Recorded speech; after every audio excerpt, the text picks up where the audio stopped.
Section 1.5. In this section we're going to have some word problems, and we're going to be finding the exponential function, or in this case exponential model, referring to authentic situations. Okay. Now some may be exact, some may be related if it's close to an exponential function. Now in the real world it's not going to be exact like this first example, but as we go on and start using the calculator, we'll start getting exponential functions that are going to be pretty close to the data. So just to start, in an authentic situation, suppose that a peach has 3 million bacteria at noon on Monday.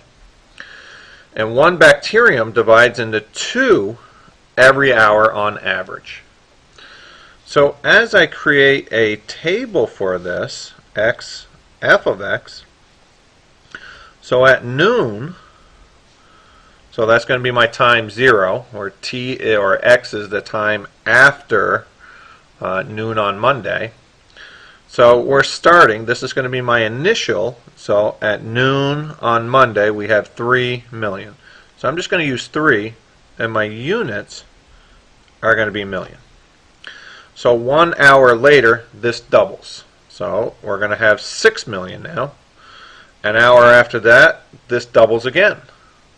So we're going to have 12 million. An hour after that, this is going to double again. So we're going to have 24 million. And as we look, so if we do more investigation, we could use any 2 points to come up with this equation. That's what we did in 1.4. But since we have the y-intercept, our start, we know from here a is going to be 3. And if I look at each one of these, since it's doubling, I know my b is going to equal that 24 over 12, which is 2, or 12 over 6, which is 2. No matter what we do, we're doubling each time. So it's going to be splitting into 2 times. So my b is going to be 2. So my equation is going to be y equals a, my initial value, that's my a, 3 million times 2 to the x, where x now is the number of hours after noon on Monday, and y is in millions of bacteria. So you want to make sure you know what your units are as you go along. So a was find the equation, so this is really my a. But it's also important to define our units so we know what they are. So once we have our equation, we're going to do something else. We're going to predict noon on Tuesday. So b is going to be how many hours? So y equals 3 times 2 to how many hours is that from noon on Monday to noon on Tuesday? So it's going to be 24. And so we get, so we're going to use our calculator now. So as I plug that in, it's going to be, clear out whatever's there, 3 times 2 raised to the 24, and we're going to get 5033164 and remember that's million. So if we wanted to lose this million, we're going to have to add 6 more zeros to it, or we could keep that our units in million. Alright. Or, like I said, if you want to write this out, this would be 503316480000000 So then this would be, so here's million, billion, trillion. So it'd be 50 trillion, 331 billion, 648 million. Or you could leave the answer right there and keep those units as million. Okay? But this would be million bacteria. So as we go through, we're going to be using different examples, word problems, to find that equation as we go through. And some of these I just took out of your homework just so you can see them. So, and finding the equation, you know, we could do it from a table, we could do it from points. Shortly we're going to be doing it on the calculator and going through modeling on the calculator. So if I start out here, the average number of cable channels per household was 104.2 channels in 2006 and has grown about 8% per year. That is, each year there have been about 1.08 times the number of channels as the previous year. So again, if I start by creating, here's my year and here's my channels. So if I look at a table here, now again it's important to know, so T years after 2006. So in 2006, my T is going to equal 0. That's my start. 2007, T equals 1. 2008, how many years after 2006? T equals 2. So now the channels in 2006 was 104.2, and then in the next year is going to be 104.2 times 1.08, and then the next year it's going to be 104.2. It's going to be that previous year, this year, 1.08 times another 1.08, or 104.2 times 1.08 squared. So notice that's going to represent our time of an exponential. Since it's growing at a percent is our change, percent per year, this is going to be an exponential curve. So to find the equation, so A, f of t equals our start, 104.2, times our multiplier, 1.08, to the t. That should be a t there. Okay. Where t is the number of years after 2006. So now, so that's going to be our model, and our result will be the number of channels. So f of t will be our number of channels after t years. Now, quite honestly, you shouldn't need this sentence right here telling you that it's a multiplier of 1.08, because if it's an 8% increase, and then we have plus our 100% of the previous year, you know, that's going to be our 108%, or 1.08. So if you know what the growth rate is, you're going to add it to 1. If this was a decay rate, 8% decay, then our base would be 0.92. It'd be going down. It'd be 1 minus 0.08 if we said it was a decay rate up in here. It was decreasing.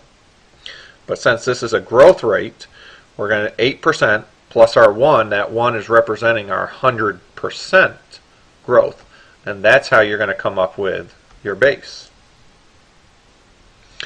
So now in B is, again, once you have your model, you're going to predict something, predict the average number of channels in 2015. So in B, we're looking for F of 2015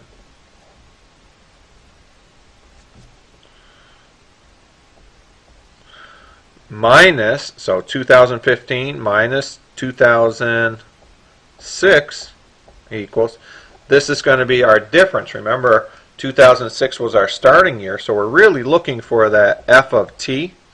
How many years is that? It's going to be 9 years. So we go to our equation, 104.2 times 1.08 to the 9th. And if you put that in your calculator, I'll use the other one this time. So clear 104.2 times 1.08 raised to the 9th, and we'll get 208.3. So 208.3. So I rounded to the nearest tenth. And what this is approximately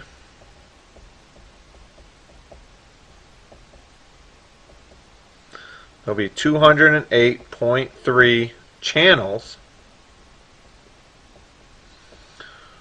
per household in 2015.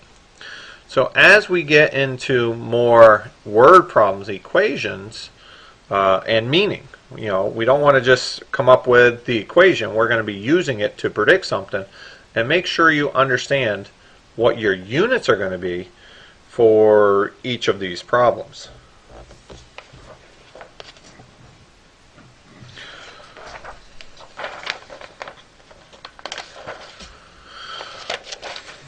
So if we look now, so here was the meaning of the base of an exponential model.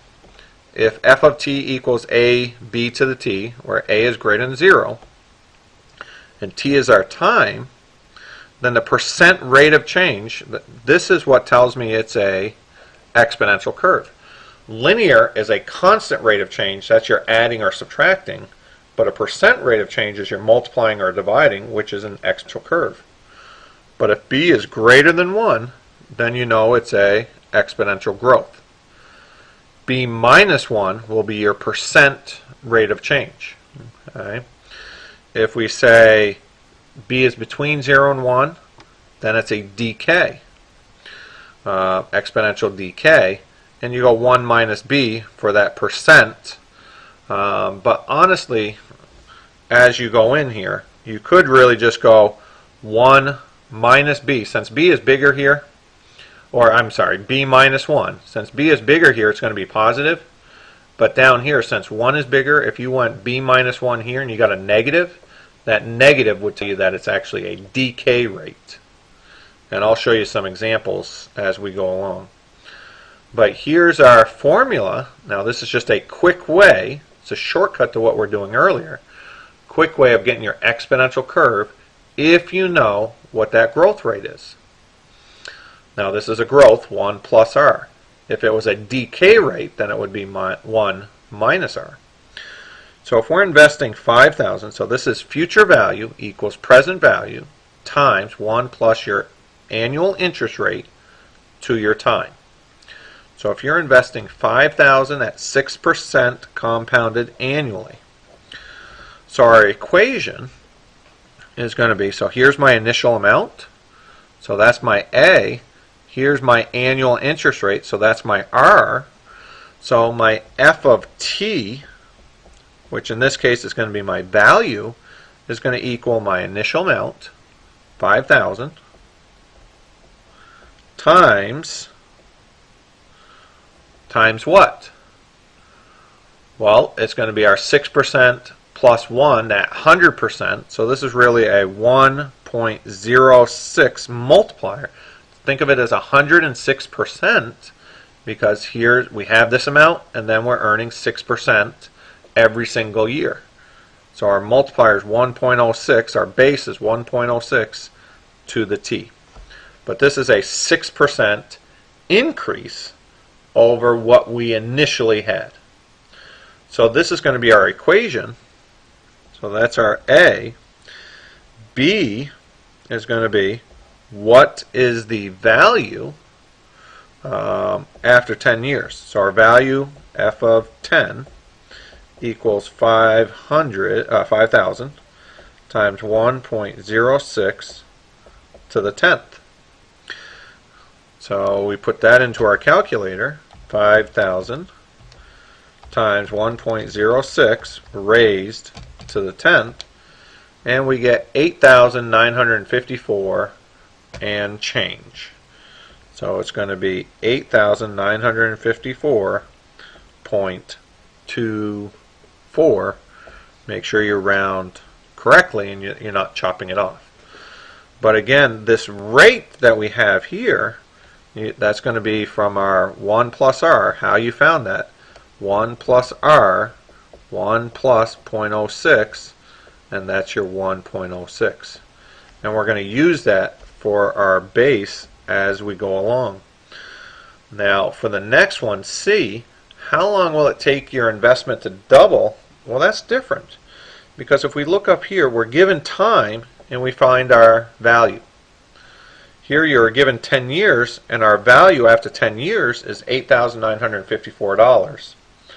Well, for this to double, 5,000 was your initial, it's going to double to 10,000, and that 10,000 is going to be more than your 8,954, so we know it's going to take more than 10 years to double.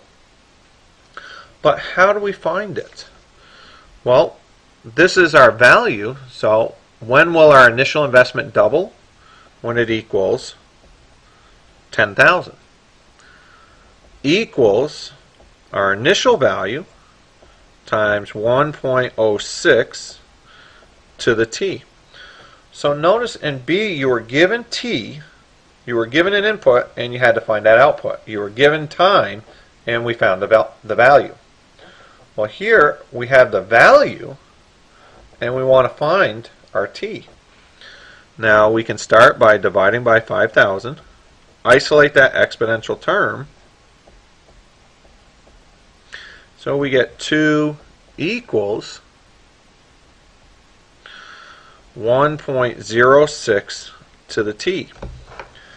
Now, as of right now, you can't divide by 1.06 because that t is an exponent. We can't bring it down yet. We wouldn't really be able to do anything to this equation yet.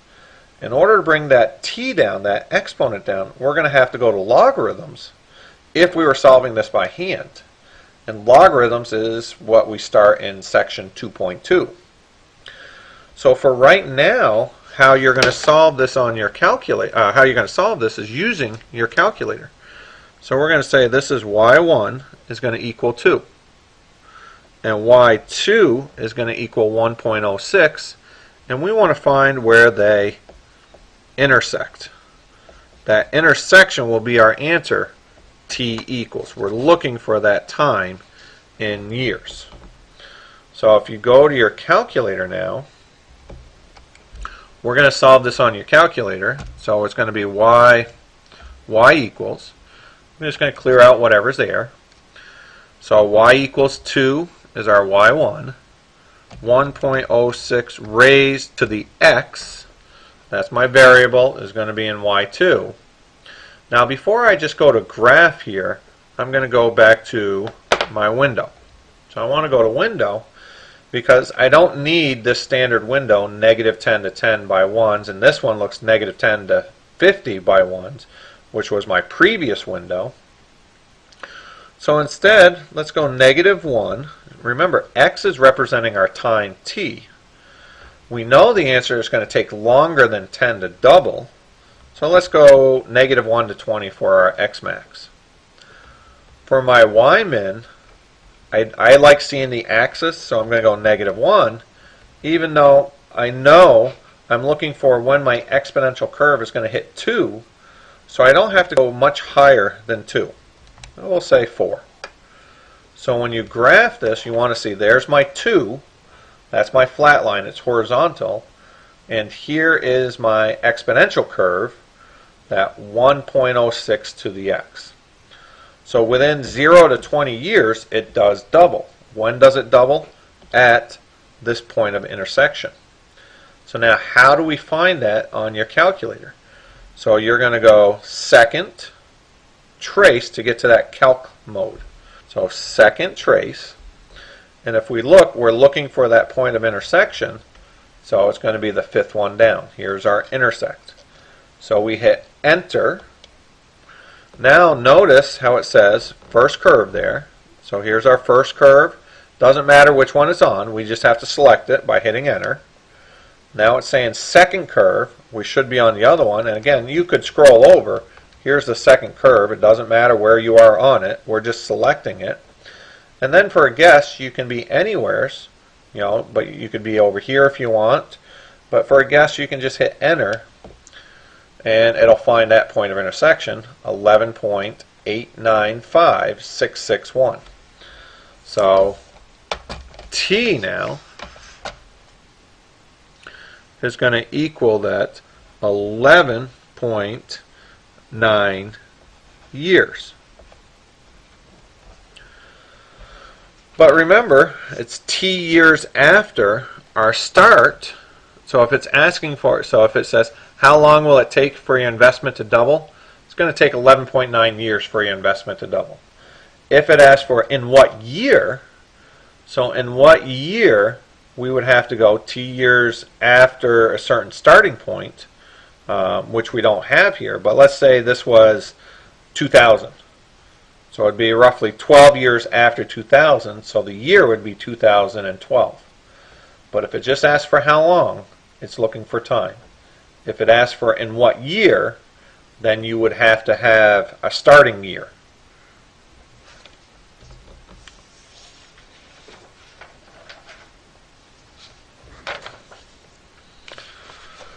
So as we go through this, we can speed up some of these now. Speed up, the more you know, the more knowledge you have, the faster or easier some of these problems get. Person invests $7,000. So right there I know that's my initial value at 10% interest compounded annually. So that's my annual rate that I'm going to add. So if I had 100%, now I'm getting 10% more, I'm going to have 110%. So my equation, A equals f of t equals my initial value, 7,000, times my base, that 100% plus 10%, as a decimal, 1.01 to the t. Again, I know this is a growth because I'm more than 1. 1.10 minus 1 is my 0.1, which is my 10% growth. But here's my equation. B says, what is the base B in your model? What does it mean in this situation? So what this means is that the value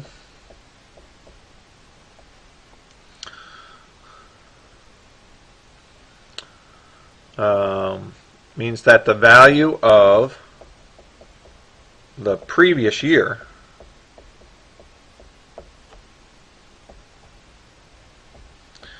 is multiplied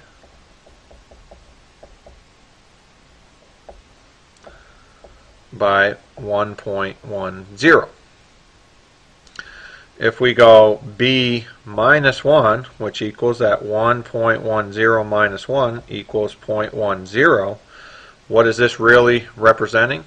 A 10%, converted to a percentage, 10% growth rate.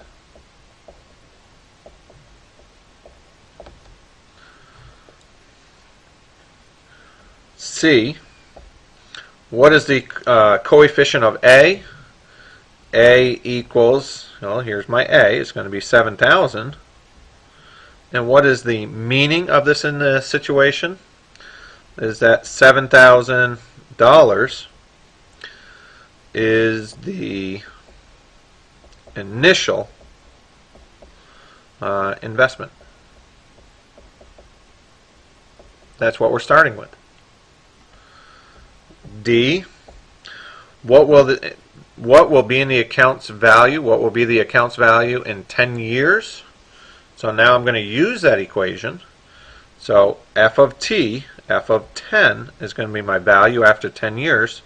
7,000 times 1.10 to the 10th.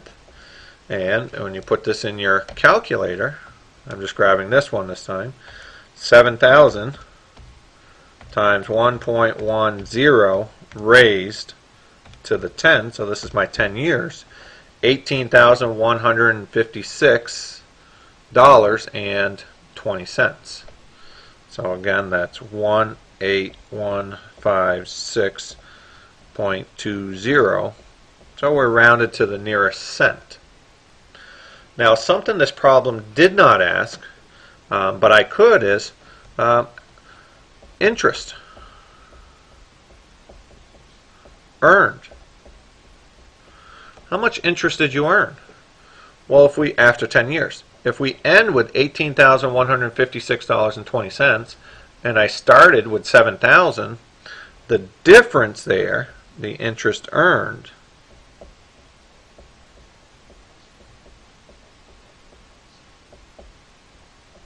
so $11,156.20. This is how much interest you've earned, because this was your initial investment. This is your ending balance after 10 years. The difference between them is all interest that you've earned because you haven't put any more money into it. See that as we build our exponential equations, depending on what's given to us, some of these models, some of these equations are going to be easier. If you wanted, we could have gone and created a table. So in year 0, so if this is my time and this is my value, what could we have done? 7,000. And then after 1 year, we're going to have 7,000 times 1.06, or I'm sorry, 1.10, a 10% increase. Okay. And then we could have gone, and after the next year is going to be the previous year, 7,000 times 1.10 times another 1.10, and so on. And you can see how we could build this equation. So if this is 2 years, this is our squared, we would get to this.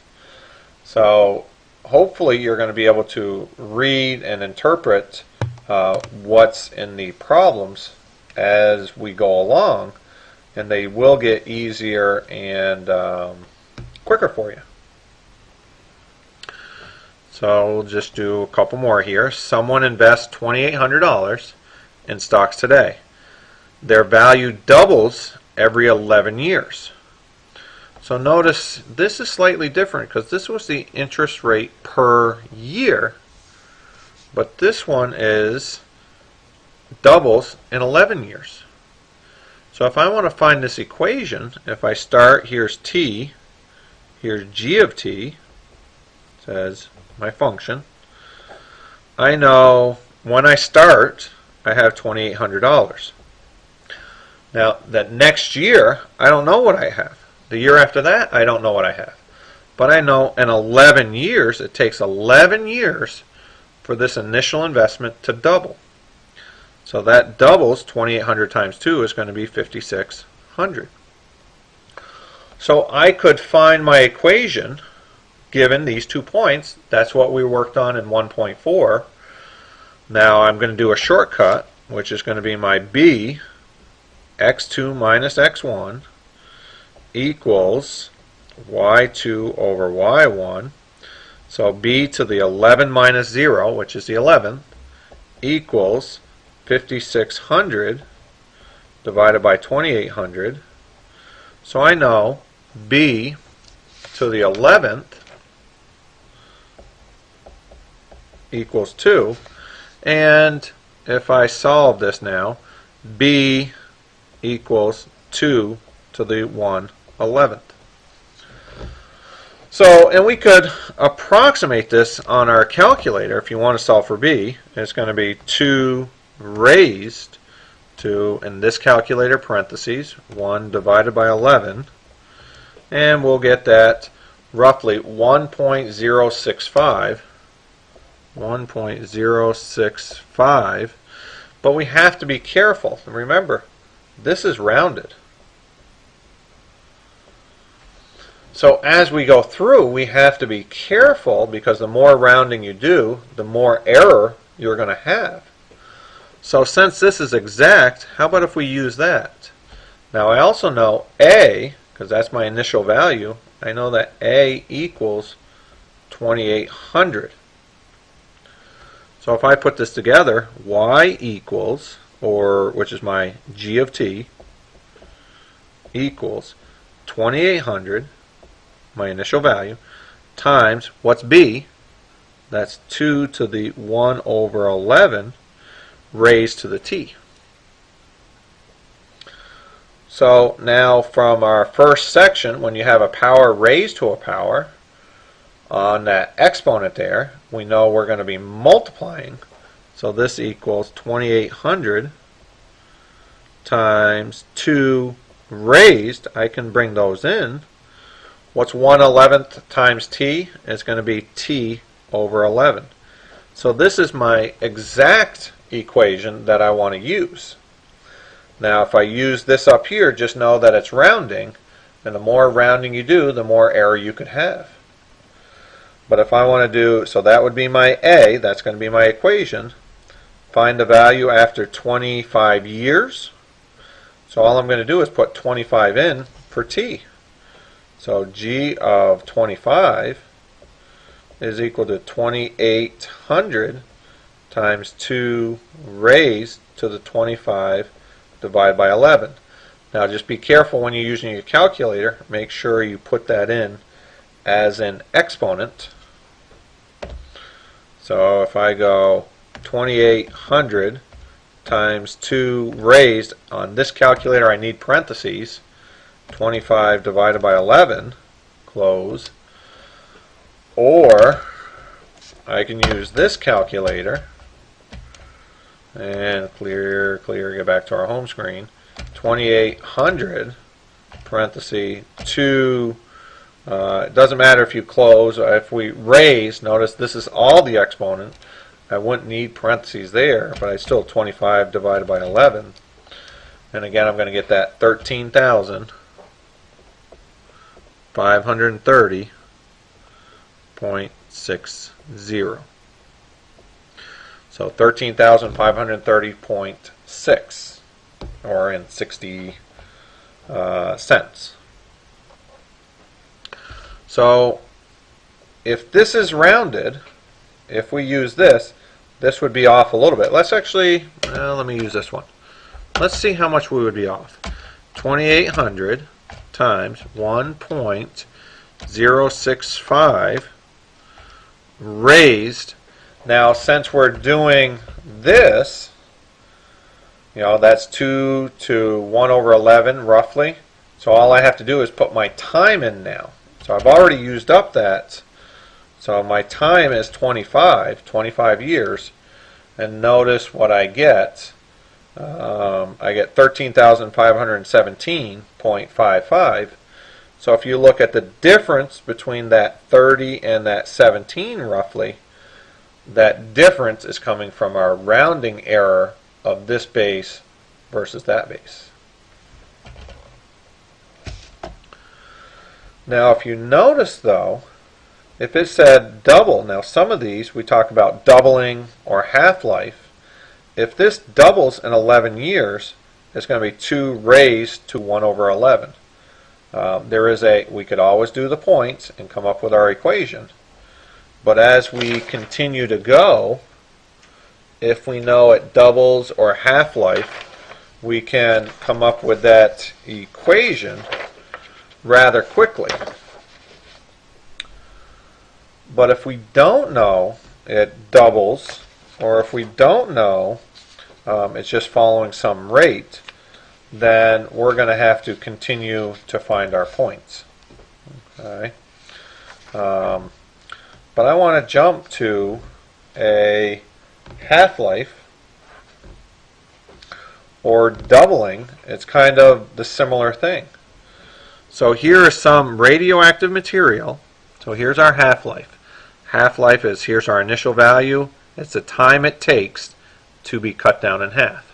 So if you start with 10 grams, 5 grams, 100 grams, 50 grams, 100%, 50%. Okay? And it's going to be that time it takes.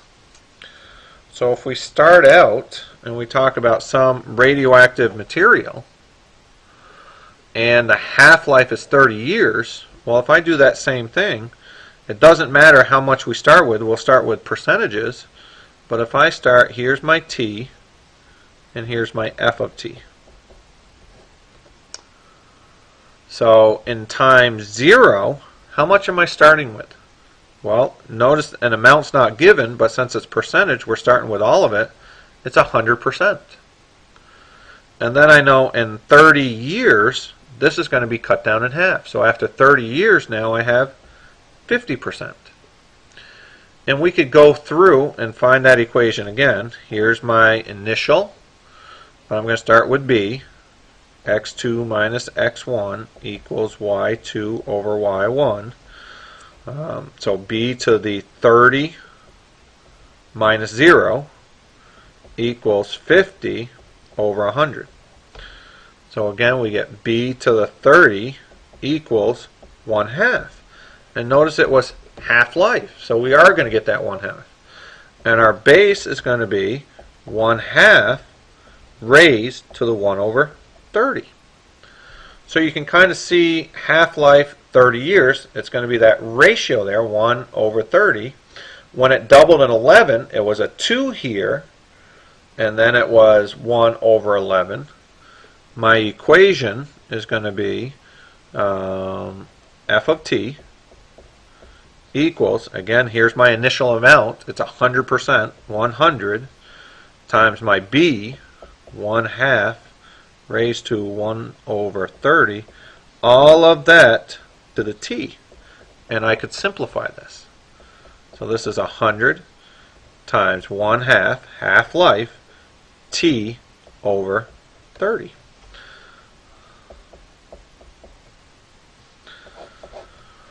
So that's going to be my equation for the amount of radioactive material that's left after T years. It's going to be the percentage of that amount. So if we're looking for our equation, this is going to be our equation. If we find out what this B actually equals, so if I was to simplify that, so 1 divided by 2 raised to the 1 divided by, now I'm going to need parentheses there, so be careful, 1 divided by 30. I'm trying to make it so it's not a glare. We get roughly 0.97716. So roughly 0.97716. And if we're looking, and again, I could use that. I could go f of t is approximately 100 times 0.97716 to the t. But if I use this equation, it is going to be rounded, and there is going to be some error in it. So we have to be careful. This is our exact equation, half-life, 30 years, and this is an approximate. Now, if we're looking approximately what happens per year, we could take this away from 1. 1 minus b equals that 1 minus that answer. And we get roughly 0.0228. 0.0228. This is roughly 2.28% per year is the decay.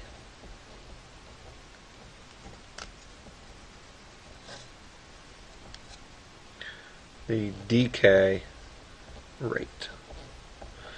But when you're calculating that, that's calculating it per year. With this formula over here is every 30 years, it's half to the 1 over 30. But again, we can use this formula if we know what t is. So in 2014, notice up here we had an initial amount in 1986. That's what this was, 1986, when t equaled 0. So our percentage amount left, f of 2014 minus 1986, is going to be how many years? So if you go 2014 minus 1986, we're going to get 28 years. So 28 years, we want to know what percentage is going to be left. So 100 times 1/2 to the 28 over 30. So 100 times 1 divided by 2 raised 28 divided by 30. Now again, that's all the exponent. So we're roughly going to have 52.36%. The reason we used 100 because that is the percent. I won't have to convert it. So we have 52.36% remains in 2014. So 28 years after our initial amount. But as you go through, you can keep creating tables. You can keep doing what we did in 1.4. Hopefully you can see the advantage on some of these now for half-life or doubling. We know what's going on with that. We can keep creating it. Follow that pattern. But not all of them will be like that. I mean, if it says double, if it says half-life, yes. But here's one. Sales of fish oils grew approximately exponential from 30 million in 95 to 627 million in 2007. Predict the sale of fish oils in 2014. So notice this isn't a double, this isn't a half-life. There's no shortcut to this other than creating our table that in 1995, that's our start, so that's when t equals 0. It was 30 million. And in 2007, which is t equals 12, it was 627 million. So we're still going to have to remember how to calculate, given 2 points, how to find that equation of an exponential curve, y equals ab to the x. Because t is 0, this is my start, I know that's a equals 30 million. And b to the x2 minus x1 equals y2 over y1. So b to the 12th equals 627 divided by 30. So b equals 627 divided by 30 raised to the 1 over 12. Now again, I can reduce that and I can get a decimal for that, but I'm not going to if I need to predict, because I'm trying not to use rounded calculations. So if I put this together, y equals my 30, that's my a. My b is all that, 627 over 30 to the 1/12 to the t. Power to a power, here's our base, exponent, exponent, we're going to multiply. So y equals 30 times 627 over 30 raised to the t over 12. So now if I'm looking in 2014,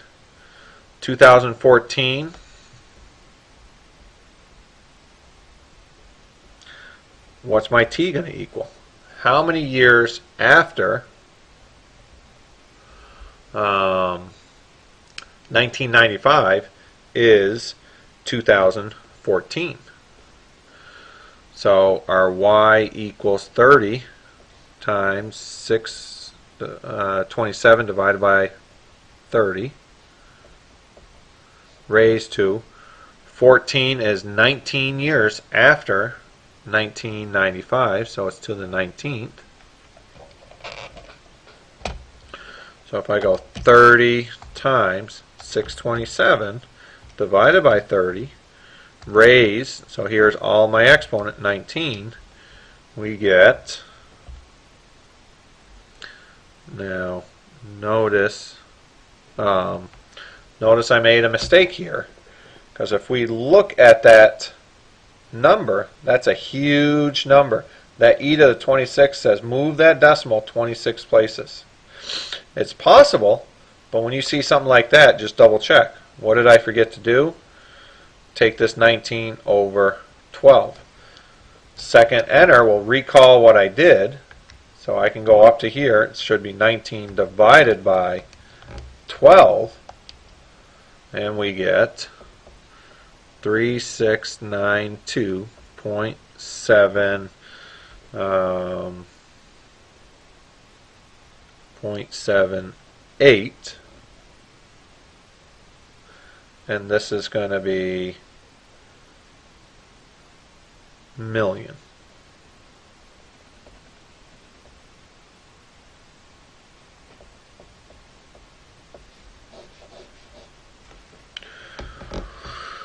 So we're going to have that many million.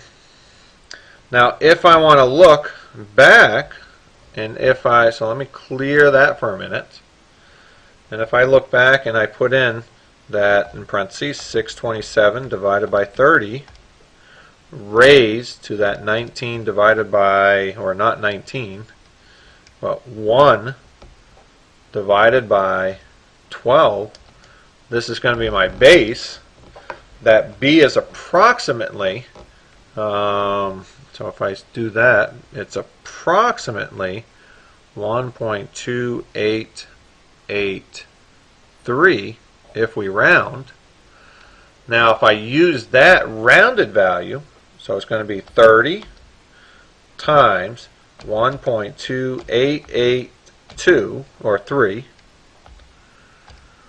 raised, so now I'm plugging that in, my time is to the 19th, and notice what we get. We get 3693.55, and if we take that away from 3692.78, we're off by roughly 0.77 million. So if I take that times, and I'm going to convert my units here, so I'm taking off the million. So basically, by rounding, even though we went out to, what was it, the 4th decimal, we're off by 773,412, or 413 if you round. So that's off quite a bit, so you have to be careful of your rounding. Now since you're using your calculator, if we go back here, your calculator will store that number.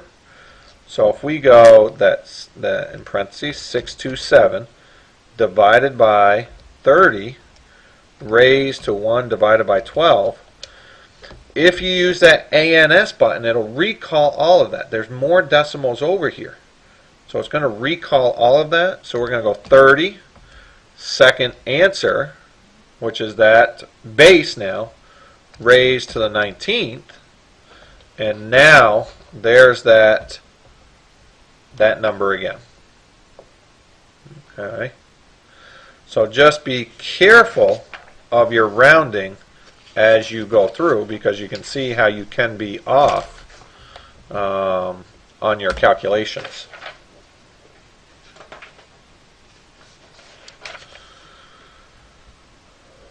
So let me do a couple more shortcut, and then we'll do some on the one on the calculator.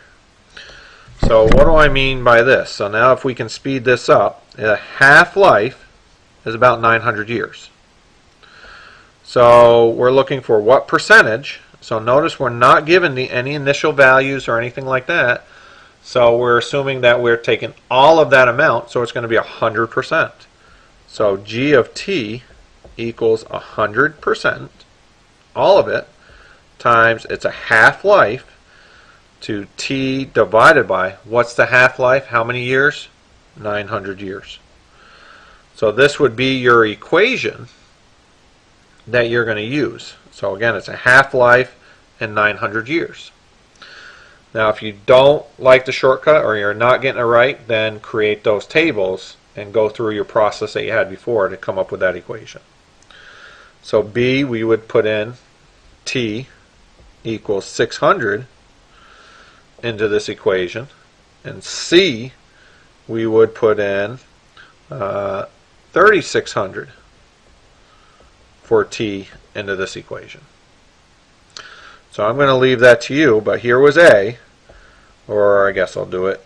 B is going to be G of 600 equals 1,000, or I'm sorry, 100 times 1/2 to the 600 divided by 900, and you get 62.996% remains. And C is G of 3600. So what does that really mean? After 3,600 years, we take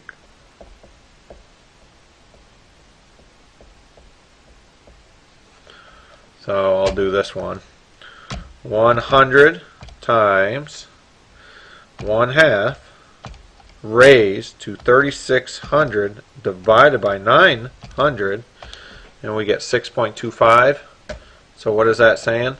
There's 6.25% remaining after 3,600 years. There's still 6.25% left. The half-life of caffeine, so again we know it's a half-life, in the bloodstream is about 6 hours. If a person's bloodstream contains 80 milligrams, okay, so notice here's our initial, how much caffeine will remain after 14 hours. So we're not going to use 100 like we did up here for the percentage, because it wasn't looking for the percent. It's given us grams, and it's asking for how much caffeine in milligrams will be left. So our equation is going to be y equals our initial amount, 80.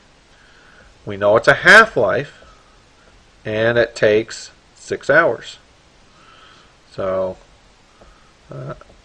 half-life, and it takes 6 hours. So you can see how we're coming up with that equation quicker. Now again, quicker doesn't mean best or always the easiest.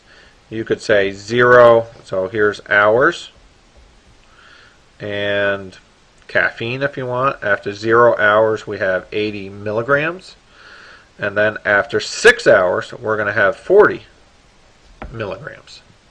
So if you want, go through and find x2 minus x1 equals y2 over divided by y1, and we have our A. So you can continue to do that if you want, or if you feel comfortable with taking the shortcut and understanding half and double life, then you could do this too. But you want to make sure you're consistently getting the right answer, whichever method you're using. Okay, this doesn't work on all of them. It only works on half-life and doubling. Okay. After 14 hours, so if we say y equals 80 times 1/2 to the 14 over 6, and you get 15.874 milligrams of caffeine. So I'm going to stop this recording. shortly. I hope this helps. So this is still section 1.5. We've gone through the concepts and the skills. Now we're going to go through and we're going to have the calculator generate the equation for us given a lot of data. So here's the year, here's the population in billions. Now the calculator doesn't understand year, so we're going to have to align this data. And the align means after some part. So T years since 1990. So that's really what our alignment is. We're defining it. So 1930 is how many years after 1900. So here's my T. So this is going to be 30 years. 1940, if you can see it, is going to be 40, 50, 60, 70, 80, 90, 100. Be careful on this one. 2008 is 108. So this is my alignment. That's actually what I'm going to use for my inputs for my list. Now how we do this on your calculator, so let me go through so you can see. Well, let me get it first with that list. So on your calculator you have, we're going to have to go through and model. So the first thing you want to do is you want to hit your stat button. So stat, I guess turn it on. So clear. So your stat button, here's our edit. So we're going to hit enter for edit. And if you notice, I already have some data there. Okay. Now we clear a list by going up to the list, hit clear, and then enter will clear that list out. So I'm going to go up to the name of the list, clear, enter. Now be careful, because if I clear an entry, notice I'm going to try getting rid of 2 by hitting clear. Notice at the bottom here it's flashing, hit enter, but I hit enter, it's still there. You have to delete an entry. Now it's gone. Now it's gone. But if I go up to the name of the list and I hit delete, notice that list is gone. Notice it doesn't have L1 anymore, L2. All the programs that you have on here are default are list 1, list 2. So don't delete that list 1. If you did it by accident, go stat, go down to 5 for setup editor, hit enter, and now when you go back to stat, enter for edit, notice list 1 is back. So just make sure you go up to the name of the list, hit clear, and then enter to get rid of that data. So now we're going to put our data in. So it's starting at 30, enter, 40, enter, 50, enter, 60, enter, 70, enter, 80, enter, 90, enter, 100, enter, and 108. Now for every input, I should have an output. So this was 2.07. I have it printed. It's here. 2.070 if you want to throw that in. 2.295, 2.5, 3.05, 3.7, 4.454,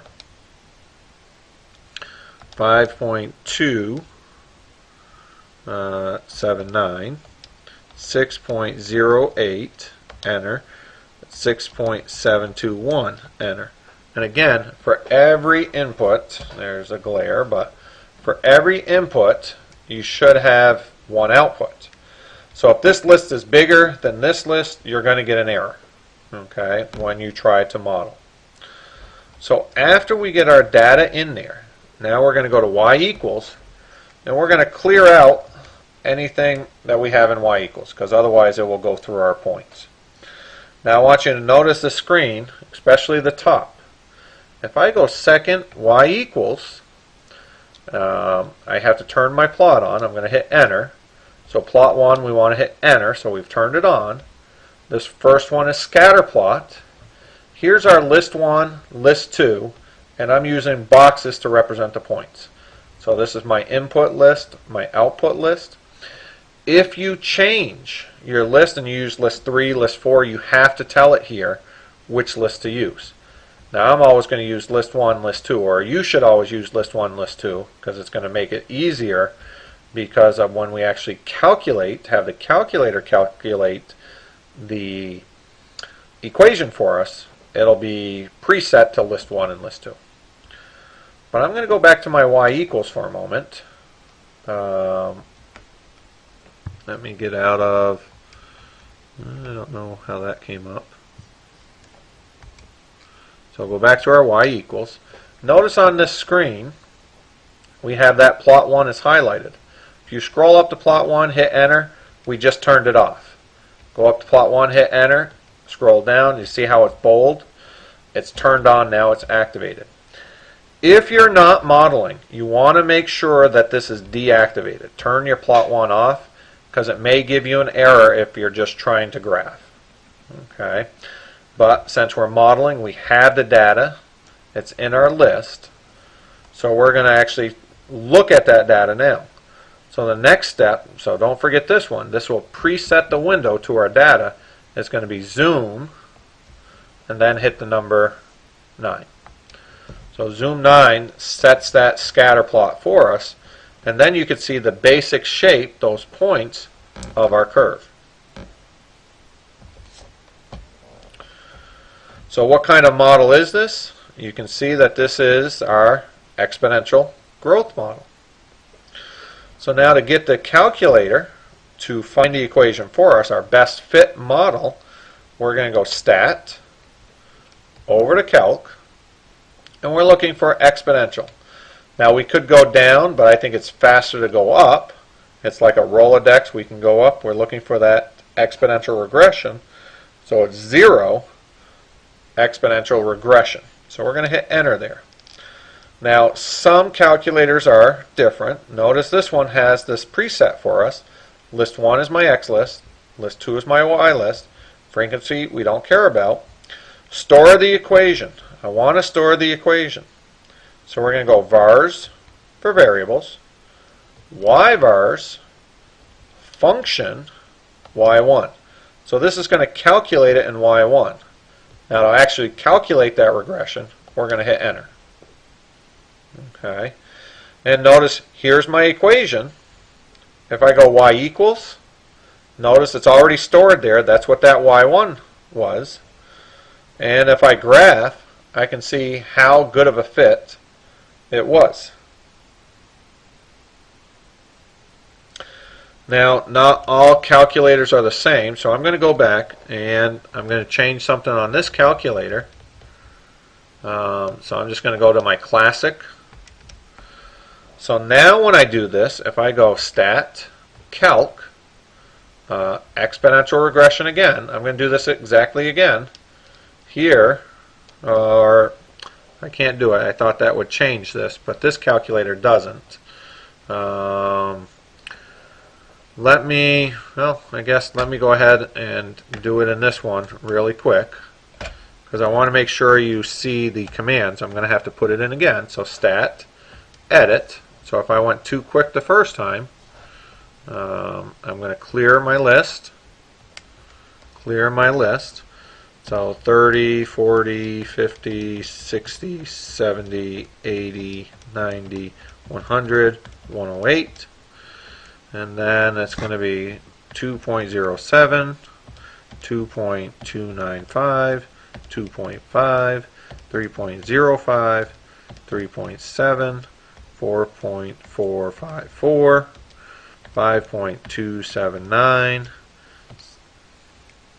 6.08, and 6.721. So again, I'm going to go to y equals, whatever's there. I'm going to clear it out. Now, my plot 1's already preset for list 1, list 2, so I'm just going to scroll up to plot 1, hit enter. Now I can do my zoom 9 again, and notice there's that data. But my point on this calculator, when I go stat calc, I want to find that exponential regression again, hit enter. But now notice this menu is different than this one. So on this calculator, exponential regression, The default is list 1 and list 2, so I don't have to put that in here. It's already set. But I still want to go to vars, over to yvars, enter for function, and enter for y1. So this is doing an exponential regression on list 1, list 2 is the default, and store it in y1. So I'm going to hit enter, and again there's my equation, y equals, and if I graph I can see how good of a fit it was. So here's our scatter plot, here's our equation, the calculator's using all those points.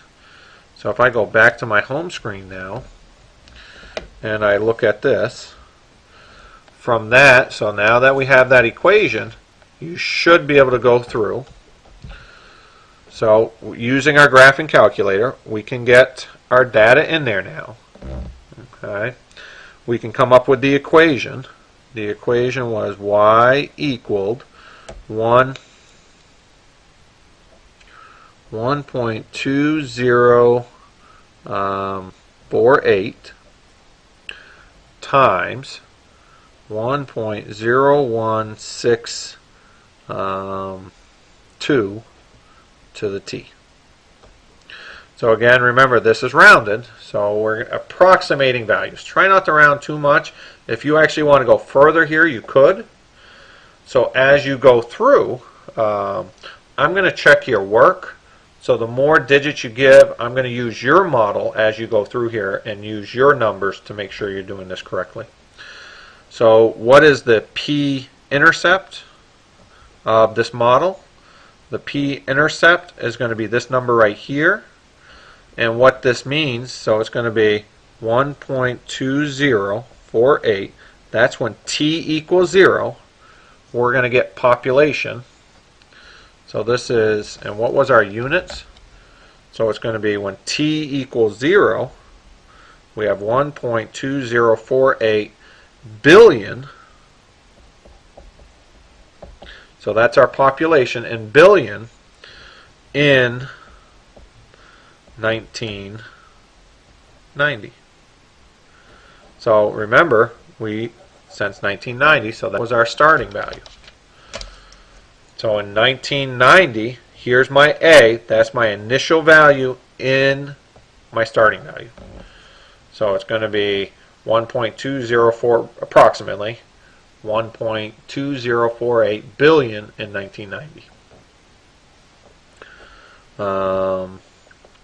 So what is the p-intercept of this model? That would be the point. When t is 0, we get 1.2048. That's the intercept. And what's the meaning? You take that number and make sure you understand. When times 0, 1990, it's going to be population in billions. So this is my population in billions in 1990. And D, if I'm looking for D, I want to find that function. Now, instead of using y, I could have used f of t. But it's basically saying your input is 114. So f of 114 equals 1.2048 times 1.0162 to the 114.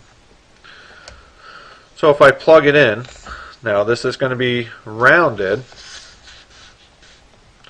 1.2048 times 1.0162, close, raised to the 114, and we get 7.5256, and that's going to be billions. And this is going to be the population 114 years after 1990. So that's going to be, it's the population in 2014. Okay. That's if you use your rounded values. What I would accept that as long as you're showing your work. But a nice thing about your calculator is we can actually use, since we have since we have that equation stored, we can tell the calculator to do it. We could either second graph, and you're probably on your auto. So second graph, it automatically has a table set here. So we could scroll down to 114, which I don't want to do. You can go second table and put in 114, and then second graph to get to that. So notice that when our input's 114, there's that 7.52. Hopefully that looks familiar. But notice it's, let me get to where you can see it. So notice it's slightly off. Here we have 7.5256. Here we have 7.52126. The difference is we're rounding this answer, but we're using all of them in our calculation. Where here we rounded that value, our initial value, our base, and came up with a rounded population. This one would be more accurate. Okay. So you could change your table or scroll down to 114. Something else you could do is, since we have this stored, we can actually use that. If on your home screen, so second mode, get to your home screen, bars for variables, y bars, enter for function. We want y1 because that's where it's stored. Then parenthesis 114. So this is like our function notation, f of x, our equation stored in y, our input's 114, so it's going to go back and do 114 into, for x into y1. So y1, wherever you see an x, it's going to put that 114. Second mode, back here, hit enter, we'll calculate it, and notice that's that same number that we got in our table. Okay, so this number is rounded with the calculations versus this number 7.52126 7.52162 billion is coming from our calculator without rounding A and B. So this one's more accurate. This one is using our modeling with rounded. You know, we're going to be off some. So try not to round when you're doing the calculations. So again, this is calculator, and this is rounded calculations. Okay. I hope that helps with your calculator. And if you have any questions, please feel free to email me, and we could go over, especially if you're having trouble on a calculator. There's also the calculator worksheets for Half-Life and for modeling that I sent you or posted in my math lab. So let me know if you have questions, and I hope this helps.